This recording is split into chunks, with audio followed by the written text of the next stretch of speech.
Hello बच्चों, तो प्यारे बच्चों अपन शुरू करते हैं 3.3। ठीक, ध्यान से देखिएगा, ये बहुत ही इंपॉर्टेंट प्रश्नावली है। एग्जाम के पॉइंट ऑफ व्यू से देखें या फिर सवालों को हल करने के पॉइंट ऑफ व्यू से देखें, ये लगभग पूरे पाठों में लगती है आपकी 4.3 पॉइंट। अपन इसका थोड़ा बेस बनाते हैं। ठीक, तो बच्चों पाठ का नाम है, देखिए चर रैखिक समीकरण। और चर का मतलब पहले जाने अपन, चर का मतलब होता क्या है। तो ऐसी संख्याएं होती हैं जिनका मान फिक्स ना हो। ध्यान से देखना, जैसे ज्ञात ना हो, जैसे कि अपन मानते हैं एक्स वाई जेड, ए से लेके जेड तक कोई भी नंबर माना करते हैं ना अपन, वही सब कहलाती हैं आपकी चर संख्याएं। ठीक, चर राशियाँ। अब रैखिक का मतलब क्या होता है, ध्यान से देखना। अज्ञात राशियाँ होती हैं जो ज्ञात नहीं होती हैं, जैसे कि एक्स है, इसकी पावर में 1 हो तो समझ जाओ वो आपका रैखिक है। ठीक, समीकरण का मतलब क्या होता है, देखना जब बीच में बराबर का साइन आ जाए, जैसे कि 2x + 3y बराबर में है, ध्यान से देखना 7, ये बराबर का साइन आ गया मतलब ये आपका समीकरण है। और युग्म मतलब होता है जोड़ा। ठीक, यानी कि हम इस पाठ में पढ़ेंगे, ध्यान से देखना, अज्ञात राशियों का एक घात वाला समीकरणों का जोड़ा। ठीक, इसको हल करने के तरीके सीखेंगे अपन। या क्वेश्चन शुरू करने से पहले थोड़ा बेस बनाना ज़रूरी होता है, और इसको यदि आप गौर से नहीं सुनेंगे या सीखेंगे तो समझ में नहीं आएगा, असली मीनिंग समझ में नहीं आएगा। देखिए ऊपर ऊपर से तो हर कोई जानता है कि इसको ऐसे लगाते हैं, ध्यान से देखना अंदर की बात करें थोड़ा है। जैसे कि ध्यान से देखिएगा, अज्ञात राशियाँ आपकी 2 एक्स वाई, तो आप दिमाग में बना लीजिए, जितनी अज्ञात राशियाँ होती हैं उतने ही आपके समीकरण होते हैं। समीकरण 2 मतलब ध्यान से देखना, इसमें ये समीकरण 1 होगा और समीकरण नंबर 2 होगा। ठीक, इसमें 2 समीकरण होंगे आपके, 3 अज्ञात राशि होंगी, 3 समीकरण होंगे। वैसे आपके 10वीं में केवल 2 अज्ञात राशियों वाला समीकरण होंगे बस। तो गौर से देखिएगा, यदि 2 अज्ञात राशियाँ तो समीकरण कितने होंगे इसमें, 2। अच्छा देखिए, पहला क्वेश्चन कर रहे हैं अपन। ठीक, पहले क्वेश्चन में थोड़ा टाइम लगेगा, 10 से 15 मिनट के आसपास। तो इसमें जितना हो सके आप सब्र करना पड़ेगा आपको, क्योंकि चीज़ों को हम बहुत अंदर से डीपली समझने का प्रयास करेंगे। और पहले बस क्वेश्चन, बाकी क्वेश्चनों को अपन रफ्तार में लगाएंगे। ठीक, तो पहले क्वेश्चन में ध्यान से देखिएगा, कारण सहित जाने की क्यों हो रहा है, ऐसे क्या हो रहा है।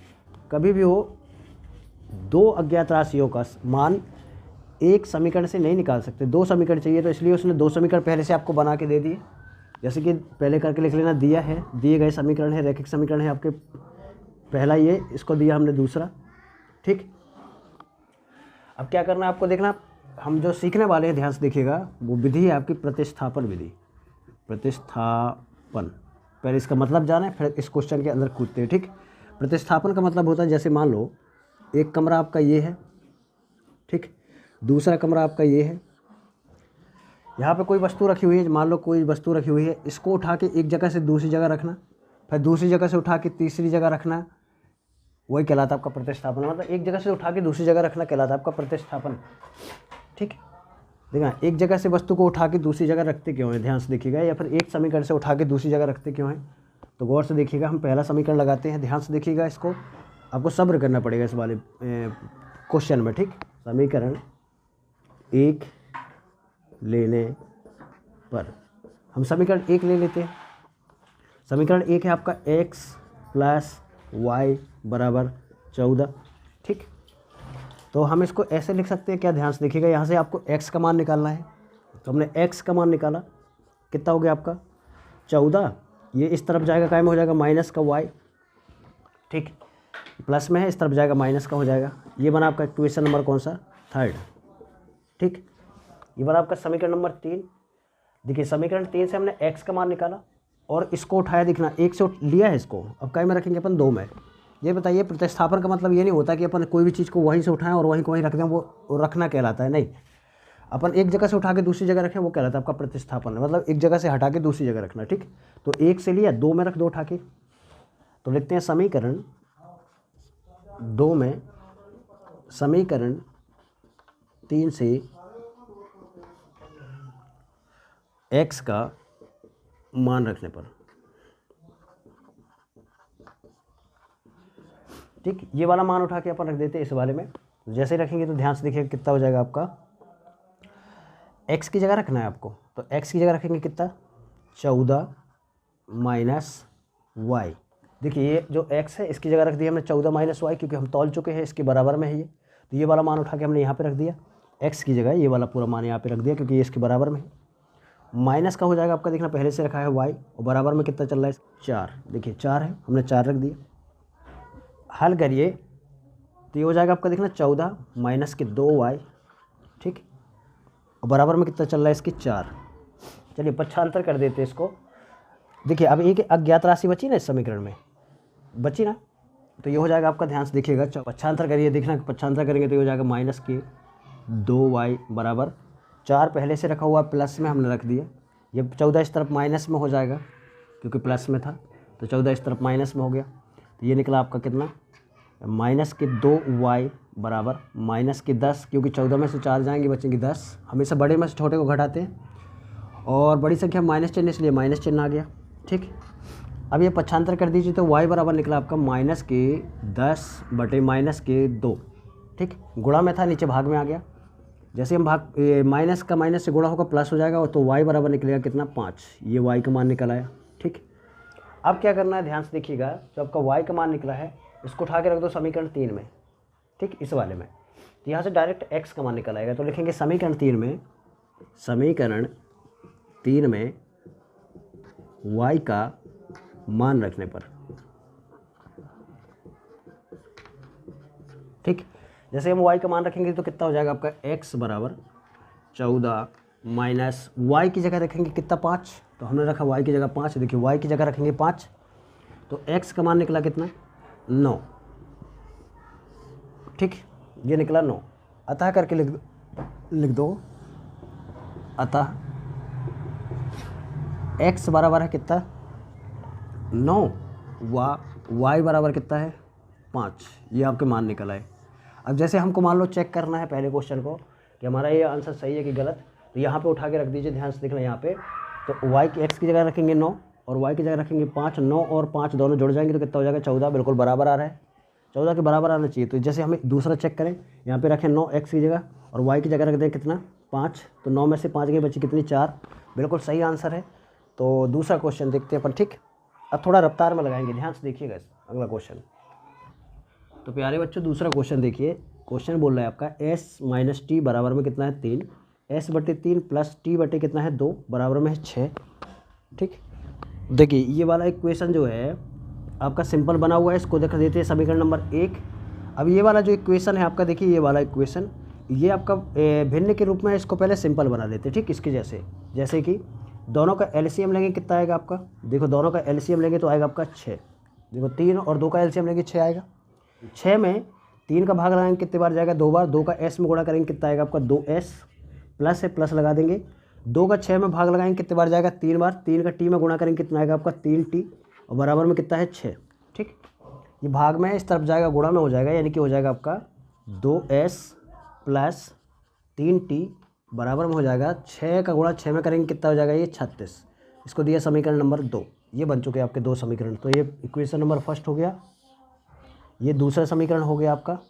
अब लेते जैसे पिछले क्वेश्चन में किया था, हमने लिया समीकरण 1 लेने पर, देखिए समीकरण 1 कौन सा है, ये वाला, तो ये वाला ले लीजिए, तो s माइनस टी बराबर 3 है, पक्षांतर कर दीजिए इस तरफ, तो ये हो जाएगा s बराबर 3, ये माइनस में इस तरफ जाएगा प्लस में हो जाएगा t, तो ये बना समीकरण नंबर कौन सा, तीसरा,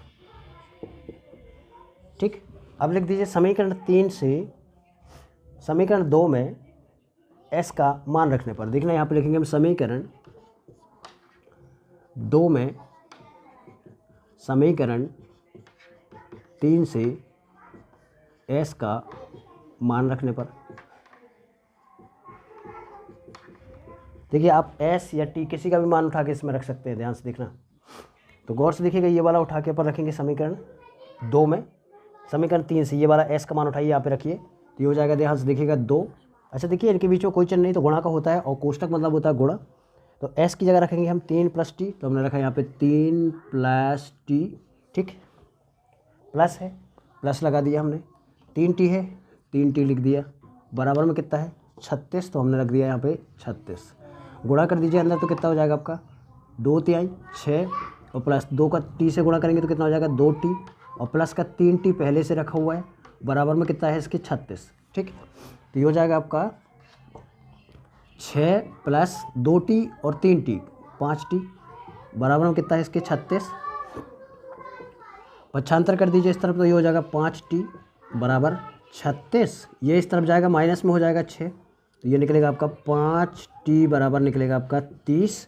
तो t बराबर निकला आपका, ध्यान से देखना ये गुणा में है, नीचे जाएगा भाग में, यानी t बराबर निकला आपका 30 बटे कितना 5, यानी कि t का मान निकला कितना t बराबर 6। ये मान निकला है आपका t का। ठीक, अब जो ये t का मान निकला है उठा के इसमें रख दीजिए समीकरण 3 में। तो लिखते हैं समीकरण 3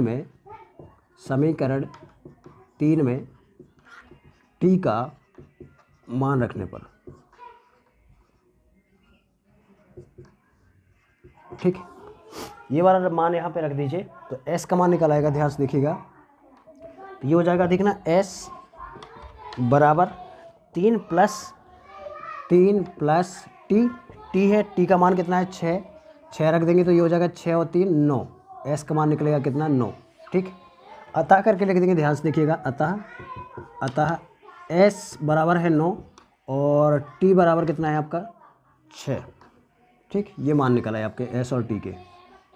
ठीक है, अब देखिए जैसे हमको चेक करना है कि हमारा सही कि नहीं, तो s की जगह रखेंगे यहाँ पे तो कितना हो जाएगा 9 और t की जगह रखेंगे यहाँ पे 6, तो 9 में से 6 घटाएंगे कितना बचेगा 3। ठीक, या फिर दूसरे वाले में रख लो, यहाँ पे रखेंगे 9, यहाँ पे 6, 9 रखेंगे, 3 से भाग लगाएंगे कितना आएगा 3, 6 में 2 का भाग लगाएंगे कितना आएगा 3, 3 और 3 मिलकर कितना हो जाएगा 6। मतलब बिल्कुल सही आंसर है, या तो इसमें रख लो तो भी आंसर वही आएगा, तो आप किसी में भी रख के चेक कर सकते हैं। दूसरा क्वेश्चन होता है कंप्लीट। चलते हैं तीसरे क्वेश्चन में। ठीक, तो प्यारे बच्चों तीसरा क्वेश्चन देखते हैं। देखिए तीसरा क्वेश्चन है आपका 3x माइनस वाई बराबर में कितना है 3 और 9x माइनस 3y बराबर में कितना है 9। इसको देते हैं समीकरण नंबर 1, इसको देते हैं 2। जैसे कि पिछले क्वेश्चनों में हम कर रहे हैं, एक से मान निकाल रहे हैं, दूसरे में रख रहे हैं, फिर जो दूसरे से मान निकलेगा उसको उठा के तीसरे में रख रहे हैं। ठीक, अपनी प्रोसेस क्या देखना, एक से उठाया दूसरे में रखा, दूसरे से मान निकलेगा तीसरे में रख देंगे। ये वाली कहानी चल रही बार बार।